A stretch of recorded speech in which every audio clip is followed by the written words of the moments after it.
ሰላም ጤና ይስጥልን። አንድ ደቂቃ ዜናዎች ነን። የዜና ጥንክራችን ላይ እንገኛለን። አብራችሁን ቆዩ። የኤርትራው ፕሬዝዳንት ኢሳያስ አፈወርቅ አስተዳደር የሱዳን ጦርነት እንደ መልካም አጋጣሚ በመጠቀም የድንበር ተጽዕኖን በከፍተኛ ደረጃ እያስፋፋ መሆኑን አንድ ዓለም አቀፍ የደህንነት ምንጭ አረጋግጧል። በመቀሌ የቅርብ ርቀት የተፈጸመው የድሮን ድብደባ በተመለከተ አዳዲስ መረጃዎች ተሰምተዋል። ህወሓት የፌዴራል መንግስት ደበደበኝ የሚል መግለጫ ሲያወጣ፣ የፈረንሳይ የዜና ወኪል በበኩሉ በትግራይ ላይ የተፈጸመ ሚሳኤል ጥቃት እንደሆነ አረጋግጫለሁ ብሏል።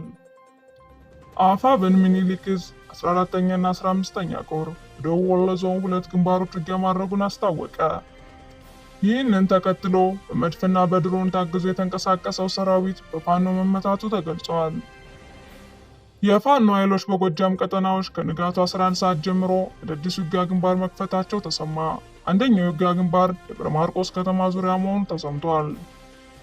በወሎ ቤተ አማራ መደበኛ ውጊያ እንደቀጠለ ሲሆን በዋግምራ ዞን ጠንካራ ውጊያዎች ተከፍተዋል።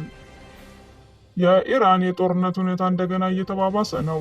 የተኩስ አቁም ስምምነት ካበቃ በኋላ አዲስ ስምምነት አልተደረገም።